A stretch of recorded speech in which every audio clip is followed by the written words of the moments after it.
భారత్ వ్యూహంలో అమెరికా చిక్కుకుంది. మోదీ పన్నినటువంటి ఈ వ్యూహానికి ట్రంప్ భయపడ్డాడు. మొత్తం మీద కొంత దిగొచ్చాడు కూడా. పుతిన్ భారత పర్యటనతో ట్రంప్ వెన్నులో వణుకు పుట్టింది. ప్రధాని మోదీకి ట్రంప్ ఫోన్ కూడా చేసి మాట్లాడారు. భారత్ అమెరికా వ్యూహాత్మక భాగస్వామ్యంపై చర్చలు జరిపారు. శక్తి, రక్షణ, భద్రతా రంగాల్లో సహకారంపై మోదీ ట్రంప్ చర్చించినట్లుగా తెలుస్తోంది.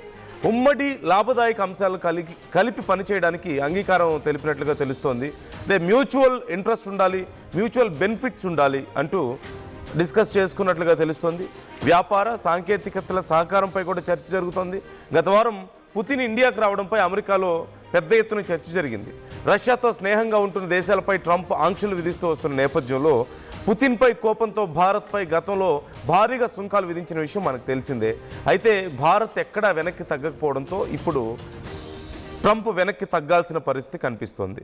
సో ఓవరాల్గా చూసినట్లయితే ఒక గందరగోళ పరిస్థితి ఇప్పటికీ కూడా ట్రంప్లో కొనసాగుతుంది. It's very clear that he is much confused. ఆయన కన్ఫ్యూజన్లో ఉన్నారా, క్లారిటీ లేకుండా ఉన్నారా అనేది ఎవరికి అర్థం కావడం లేదు. Are else is this a strategy? Do you think this is a strategy? Trump వ్యవహరిస్తున్నటువంటి తీరు ఒక స్ట్రాటజీ అని మీరు అనుకుంటున్నారా?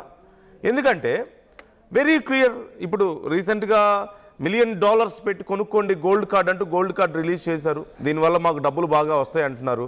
But at the same time green cards విషయంలో మాత్రం రిస్ట్రిక్షన్స్ పెంచుతున్నారు.